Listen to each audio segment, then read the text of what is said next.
Today's summit was attended by around 50 organisations. All of Holyrood's parties were present, with the exception of the Conservatives, who refused to go. There was no invite for Reform UK, a party which John Swinney had previously linked to far-right extremism. We're told the discussions centred around 4 key themes: combating inequality and discrimination, tackling disinformation and ensuring a trusted media environment, enhancing trust in politics and strengthening vigilance to electoral interference. Afterwards, party leaders reflected on what they see as democratic challenges. I don't want to look back in a few years' time and think that I didn't do anything. I didn't use my office as First Minister, the convening power of First Minister, to register the fact that we have got serious threats to our democratic system and our values in Scotland. And I want to do everything I can to make sure I can look back with all honesty that I've done everything I can to bring people together to face the threats that we're facing. The harsh reality is that people across our society feel as if government doesn't work for them, the economy doesn't work for them, public services don't work for them, and different institutions don't work for them. And fundamentally, unless we address those challenges, we will continue to see people push towards divisive rhetoric and divisive political parties. I think to re-engage people, you need to govern well, and they don't feel governed well, either in Scotland or in London.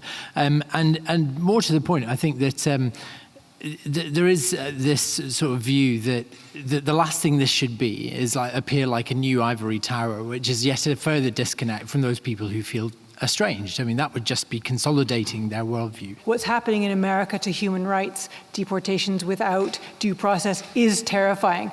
We do need to protect Scottish democracy to make sure that people's human rights are respected. And part of that is making sure that everyone in Scotland is engaged in politics and doesn't feel that politics is being done to them from a distance. Also taking part in the summit was the Equalities Minister, Kaukab Stewart, who spoke to us from Holyrood. Participants at the summit have committed to taking action to safeguard Scotland's democracy and tackle people's feeling of being unheard and disempowered. What does that mean in practice? Well, in practice, it means that we're acknowledging that the general discourse and the understanding and the feelings of the public is that they are feeling disenfranchised and maybe a bit disconnected from the decision-making authorities like the Parliament, for instance, and by bringing together leaders from the civic organisations, faith organisations and parliamentarians, we can start to hear and unpick some of those concerns so that we can try and address them to make sure that people do feel connected and have an increased trust in those of us that are making decisions. But what does that mean in terms of practical action? That just sounds like words and sentiment to me. Well, I think that words are important, and that was one of the things that came up, was the fact that we have to make sure that we adhere to, well, the original principles that the Parliament was built on, integrity, justice, compassion and wisdom, and making sure that we do come together. So the First Minister was using his convening power, and we have to start somewhere, so we're starting now, and acknowledging the reality of the situation where people do feel disenfranchised and not trusting democratic processes. So to take that forward, it means that we need to reach out to communities, and the voices that are unheard, we need to make extra efforts to make sure that we listen to those voices, and we listen to them with open hearts. We don't dismiss the genuine concerns that they will have. OK, but it kind of begs the question, have you not been listening for the last 18 years? I mean, this summit was held in part to tackle people's disempowerment with politics. The SNP have been in power for 18 years. So does your party not have to take some responsibility for people feeling like that? It's everybody's responsibility, and of course we take responsibility because the First Minister has recognised that people are feeling disenfranchised, so therefore, you know, bringing people together to make that step. But of course there is a clear role for government here. Absolutely, we take our responsibilities seriously, but we cannot tackle this alone, and that's why it's actually the responsibility of all of us to make sure that we are listening to people and speaking to people so with respect and listening to folk that we don't agree with. OK, when John Swinney first started talking about the summit, or proposed the summit, he had Nigel Farage and Reform in his sights. Can we be clear, do you regard Reform as a far-right party? Well, I think what we need, the general principles of today were to make sure that anything that was undermining our democracy needs to be dealt with, because we want to make sure that our public have faith in a robust democratic processes that we have. Yeah, but do you think, sorry, just to interrupt you there, do you think Reform is undermining democracy? Do you think they're a far-right party? I think that some of Reform's policies are certainly ones that I totally and utterly disagree with in that manner. But it is up to every party to look upon themselves. So you do think they're far-right then? You do think some of their policies are far-right?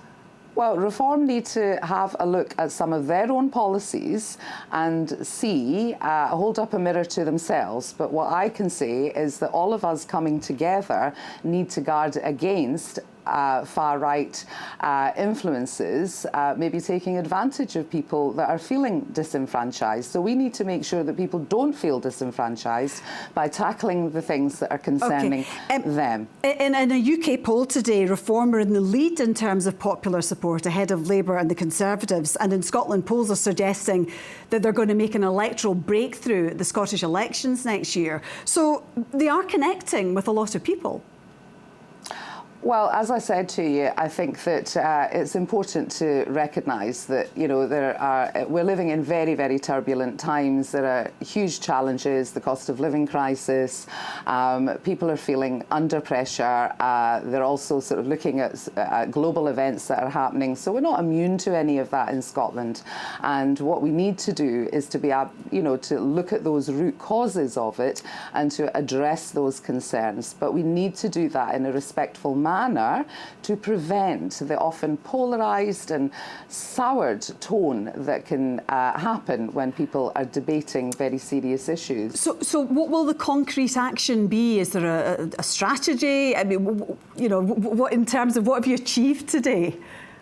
Well, what we've achieved today is that we've brought together over 50 different representatives from civic, from trade union, from faith organisations, parliamentarians as well, to get that conversation started and to accept that this is a reality that we're dealing with. The Tories so the next steps... sorry.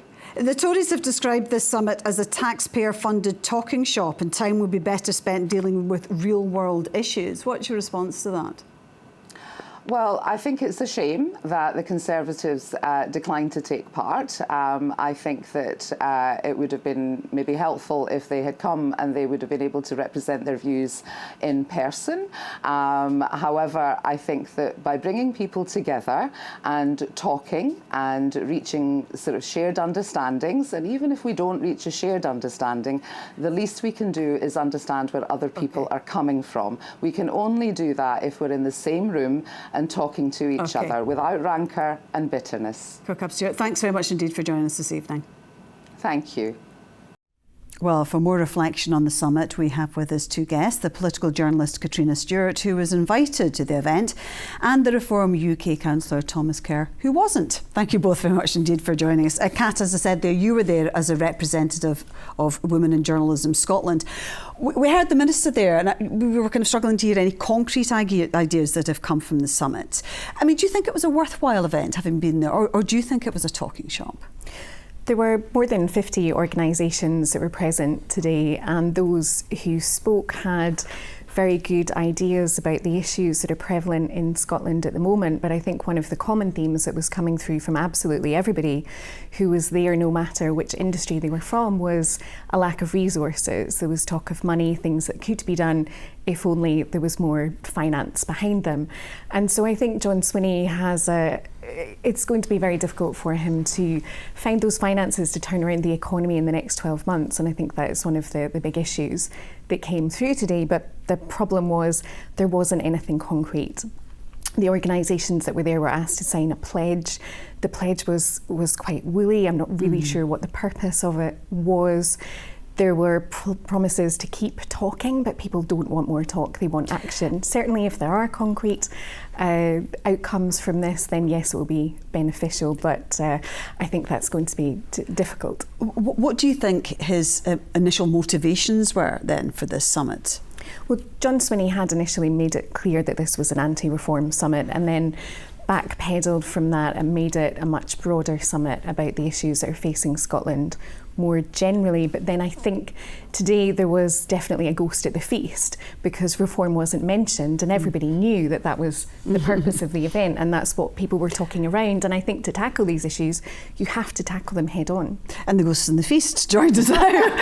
You've got a lot worse, so I'll take that. You were, as we said, you weren't invited. You were outside demonstrating what you described as an anti-democratic summit. Would you have liked to have been in the room? I think if it was going to achieve something, if this was set up to actually tackle bigotry, hatred, racism, far-right politics, then yes, Reform would have liked to have been in that table. We weren't invited to be there. But what became very, very clear from February onwards was this was an anti-Nigel Farage, anti-Reform summit that the taxpayer was paying for. And Reform would not have wanted to be in another talking shop with the SNP. And I think if you look at all the coverage of this, what has happened is the John Swinney has brought Civic Scotland together to basically point to the bad guy, which is he's saying is Reform without actually saying the name. And I think that in itself is very anti-democratic. Well, when John Swinney first announced the summit, he did name-check Nigel Farage as part of the far-right problem, and we heard Kaukab Stewart there. She clearly has issues with some of your policies, although she didn't go as far as calling them far-right. I mean, what do you make of that? Well, look, Kaukab Stewart and John Swinney are left-wing politicians. I'm a right-wing politician. We do have disagreements. That's entirely acceptable in a democratic system. That's why people next year will have the chance to vote in democracy. That's how it works. What I don't understand is why John Swinney felt the need to have a summit at taxpayers' expense to cause an issue with policies that he disagrees with. Next year, he can debate me or other people in Reform, Nigel Farage, on the policies that he disagrees with. We will put forward our proposals and why we stand by them. That's how democracy works. What they done today was the establishment gathering in the room because they're petrified at the idea of Reform UK is here to stay. And that's what you think his motivation was then? Absolutely. I think that if you look back at all of this, he has played politics. This is a political stunt by a First Minister who is desperate because he doesn't know how to tackle reform. He does not know how to tackle the fact that working people across Scotland are scunnered, fed up and angry with the whole establishment. And that image that we can see behind you, Rona, of all the political leaders sitting there lecturing the public about why it is that you're wrong for thinking that reform's the right answer, I think is the epitome of what we're going to see going up to 2026. Do you think it's fair to describe Reform as a far-right party? I think Nigel Farage has made friends with right-wing leaders in Europe. The party has very problematic views on immigration that I think would concern left-wing leaders in Scotland and would concern Scottish voters. But I think it's going to be really interesting seeing what the Scottish specific policies are from Reform and how those are tackled. We'll have the first by-election in June that will really see that come to the fore. Reform UK today announced their candidate that's going to be standing at the Hamilton by-election in June, and I think the hustings will really tease out some of these issues and allow the opposition parties to tackle these issues. Okay, the issues that they were talking about today, combating inequality, tackling disinformation, enhancing public trust, I mean, these are all worthy aims, aren't they, Thomas? They are, but they're aims that most politicians already have. As Kat said, I don't understand what this summit was actually about other than politics. That is when the First Minister announced this in his very first press conference at Butte House, he addressed Nigel Farage and Reform. This was clearly a political stunt. I don't know what was achieved at this meeting other than the memorandum that everybody seemed to sign, which I think most people would have probably signed anyway. I don't see what the point of the summit was other than to bring Civic Scotland around, the establishment around, because they're clearly petrified about reform. So I don't see what this summit was actually about today at all. And all these issues they were talking about, all the politicians in the room are partly to blame for them. And I put to the Minister there that they were talking about, voters feeling disenfranchised. Well, the SNP's been in power for 18 years. Don't they have to take some responsibility for that? There was a certain irony in that, wasn't there? Absolutely, and there was a definite subtext from the First Minister that the parties have to mind their language, be more conciliatory towards one another, work together to come up with solutions. And there was a sort of undertone of chiding there, but he did take responsibility for his own ramping up of the rhetoric, and there was a joke made that at FMQs tomorrow, First Minister's questions tomorrow, he'll be more gentlemanly to his colleagues. But certainly the issues that we have in Scotland are in large part created by the SNP government that have been in power for this length of time, and there have to be practical solutions to the issues that are pushing people towards the right. Yeah, and it looks like the reform might make, you know, big electoral breakthrough in the Scottish elections. So the Scottish political scene is going to look very different, isn't it? I mean, would your MSPs would they work with other parties? We have been very, very clear that the system is broke. As you say, Rona, the politicians who are sitting in that room are the people who have been there for years, 25 years of devolution, and we've seen generation after generation of Labour, SNP politicians fail our country. Anna Sarwar speaks in the piece about how, you know, we need to speak about disenfranchised voters as if there's not a Labour government who has created that over the past year as well. So I think Reform's position is very, very clear. You vote Reform, you get Reform. I'm not interested in propping up John Swinney or Anna Sarwar. I think both of these people are incapable of being First Minister. I want to get as many Reform MSPs elected as possible to make sure that we challenge the system that exists in Holyrood. OK, and we will have to leave it there, but thank you both very much indeed for joining us this evening.